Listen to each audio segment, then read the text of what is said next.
Imagine you're back in high school. The good parts, not the scary parts. And imagine you're trying out for the team for your favorite sport. The problem is, you don't know the rules. You don't really know much about the sport. You just know that you love watching it, your school has it, and you want to be a part of the team. You are all passion, no skill. This was me back in high school. I didn't grow up in a big sports family. My love for basketball was developed all on its own, but I didn't know that much. I knew I liked watching it. I'm from New York, so naturally I rooted for the Knicks, and I rode all the highs and all the lows, but I didn't exactly know what a travel was, the whole gather and 2 steps. I didn't know what a double dribble was. I didn't know the out of bounds rules, the rules on a free throw. I just knew I could run fast, I could jump high, and apparently I could stay in front of people. I couldn't shoot yet. I didn't figure that out until I was in my 20s. But it's all gas, no brakes. I wanted to be on the team, but I didn't know the rules.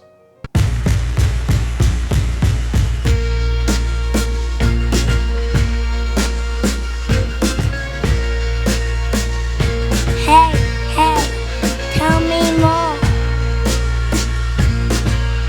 Hey, welcome back to Tell Me More with me, CJ Quartlbaum. That story feels like the job market right now, doesn't it? We all need jobs, or we're looking for jobs, but we don't exactly know what we need to know. We're putting resumes out, we're on Indeed, we're on LinkedIn, we're on Idealist, we're on OnRamps, all of our favorite sites, and yet it feels like we're just throwing darts in the dark. We have gifts, we have skills, we have competencies, we probably even have long resumes, a bunch of experience. But it feels like we don't know what we need to know in order to be a part of the team. I came across this quote that said, for the first time in human history, we don't know the skills to teach our kids to be successful for the next 25 years. Think about that. When I was in college 20 years ago, they told us you need to learn how to code. Coding is the future. And now look. Computer science majors at present have double the unemployment rate of art history majors. And I know that that sounds shocking because when I went to school, if you were an art history major, everyone told you that there was no future for you and you were just going to end up a barista. Is that now the same thing we're saying to computer science majors? And I feel this one personally. As a professor in an honors college, 80% of my students were some sort of computer science or engineering major. But so many of those entry-level jobs that would have been theirs are presently being wiped out in the AI revolution. So they don't know what to do, they don't know where to go, we don't know what to tell them. I got 3 little kids, I don't know the skills to teach them. I don't even know if I'm gonna need to teach them how to drive. Now, my whole life, we've been promised self-driving cars, but they're here. And by the time my kids reach driving age, will those just be the standard and the norm? We don't know what we don't know, but we know that we need to get in the game, and now we have to figure out, what do we do? Listen, computer science majors, I don't want you to bug out. I'm sure that things will course correct and you'll be able to find jobs, but in the world of generative AI, and increased automation, I think it is worth asking the question, what do we do? Schools are not designed to teach you how to think. I can go on a whole rant about this and Horace Mann and how they were designed after the Germanic system to create good workers and not free thinkers, but I'm not gonna do that today. All of us over the age of 30 are frustrated. I have not touched a parabola or sine and cosine and tangents and all that stuff since I did it in whatever grade I did it in because I don't even remember. But what we could have learned was how credit actually works. How do you buy a home? Things like that, practical skills for life. How we could have done better in nutrition class, looking at the health outcomes that we currently exist in.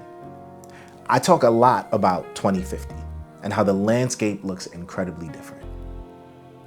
But what do we need for the next 5 years?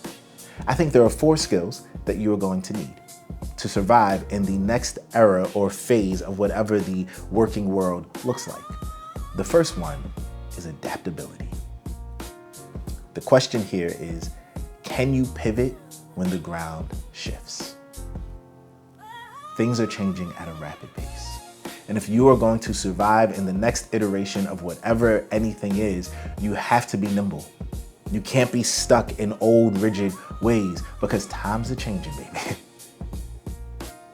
And with that, you have to change with them. So be adaptable, be flexible. Start to learn new things and new ways of doing things. Don't get trapped in that Einstein effect where you think there's only one way to solve a problem. The second thing you're going to need is narrative intelligence. Now, narrative intelligence is important because we are storytelling creatures. We thrive on stories. Oral traditions have existed for centuries because we needed to make sense of the world around us. So the question is, can you become that storyteller? Can you take complex ideas and break them down into simple stories? The complex idea here today is we don't know what we need to know for the future. The complex idea here is jobs are disappearing at a faster rate than we can replace them. The simple story is we're trying to make the team, but we don't know the rules and we don't know the skills that we need. The future is going to belong to those of us who can tell stories and make sense of the world for those who are around us. The third thing you're going to need is ethical tech fluency. Now, this is important because too many of us are running to the machines to give us the answers. We feel overwhelmed and overloaded by the amount of work that we have to do, and we're just seeking the answers from the robots rather than doing the hard work of figuring it out ourselves. We don't know how to study anymore. I had a member of Gen Z ask me last week a very sincere question. What did you do before Google? How did you learn things? I've had college students come to me and say that the workload is so overwhelming that they just go to AI to get the answers in an attempt just to keep up. I think about 20 years from now, the doctor you're going to be sitting in front of, is this a doctor who used the AI to get their way through med school or a doctor who actually knows their stuff? All of this matters. Ethical tech fluency means competency with boundaries. Know the systems, know the platforms, know how they can make your life more efficient, know how they can truncate information for you and can compile information for you and break down complex ideas and make it simple for you. I love the prompt, hey, explain it to me like I'm in the third grade. But it cannot think for you. It can be a thought partner, but it cannot be your thinker. Those of us who over the next 5 years who are going to succeed are going to have a level of ethical tech fluency. Because at the end of the day, like anything else, if you cheat your way through life, at some point, people are going to figure it out. At some point, you're going to be asked to do something or create something that the machine won't be able to do for you, and you'll be exposed. And that reputation will follow you. The last thing you're going to need is creative problem framing. The problems are going to come. So this just isn't about solving problems. It's about seeing them before they come. It's about having a level of foresight that is looking at trends, that's understanding markets, that's understanding your industry, your job, wherever it is you find yourself, and seeing the issues before they happen and being one of the first ones to speak to them. You want to be able to speak in solutions, not just problems. So creative framing helps you be the one to tell the story. That's that narrative intelligence. Seeing the problem beforehand gives you the ability to be adaptable first. You know it's coming, you're already able to make the shift. And then with ethical tech fluency, in that creative problem framing, you're using the machines to help you solve the problem, but not think for you. These are the 4 skills that you're gonna need to survive, to succeed in the next 5 years. Now here's the hard part. No school is coming to teach you this. No school is going to give you what I just gave you. And if they do, they're gonna charge you a whole lot of money for it. This YouTube page is free. But seriously, your learning is going to have to be self-directed. This is what I tell people all the time. Once you end school, that should not be the day your learning ends. In fact, when you finish school, that is the day that your learning begins. And if you do not have that drive in you to be self-directed, to continue learning, then you are not going to be able to succeed. I live in one of those areas where kids think that if they don't go to Harvard, they're going to end up homeless, which they don't understand there's a big gap between Harvard and homeless. But one of the things I notice is they're really good at school. And they get to Harvard, but they don't necessarily love learning, or they're not necessarily good at learning, because being good at school and being good at learning are not the same thing.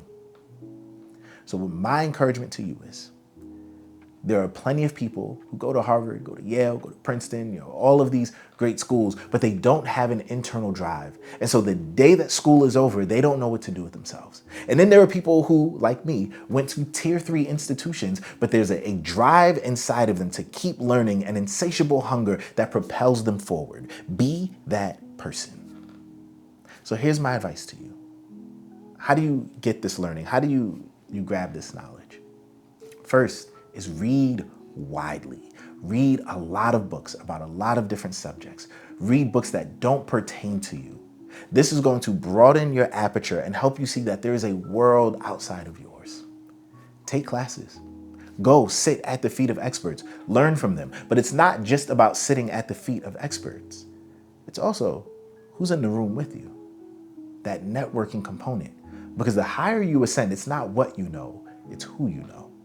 I've spent my entire career watching people fail upward, not because they are skilled and gifted and competent, but because they know the right people. So do some networking. And lastly, I guess I put 2 and 3 together. Take some classes and do some networking. They kind of work hand in hand, but go network. Find yourself at different industry events. Get to know people. And lastly, go do an escape room. No, I'm serious. Go do an escape room. Do puzzles, all of those things, because you want your mind to be in the habit of problem solving, of thinking creatively, of constantly trying to figure out what do I do next. Me, personally, I play a lot of Sudoku. I do a lot of elementary math problems. I'm not really a math guy, but I'm trying to work on it. These are the things that we do to keep our brains and our minds sharp. We need the ability to think outside of ourselves. Our socialized minds, if you remember last week's post, get us trapped in a narrow way of thinking and a narrow sliver through which we view the world that makes us assume that we have it all right. The future is here. You want to get in the game? You want to be on the team? Then you need these skills. You need to be adaptable. You need narrative intelligence. You need ethical tech fluency, and you need creative problem framing. Fun fact to close this out. I did make the team in high school. I tried out every year, all 4 years, and I guess the coaches saw something in my raw ability and I made the team, but I never actually joined because they had practices at like 5:30 in the morning, and I'm just not a morning person. I'm a true night owl. I've always been. But listen, I gave you the skills and I told you how to go get those skills, but you might be thinking, CJ, I'm fine. Things will just happen. I'll roll with the punches. I don't know if you've taken a look at the job market lately, but it's rough out there. And I'm trying to set you up to be in the best possible position that you can be in. But I know you think you got it all together. Because what do I know? I'm just some guy from Brooklyn.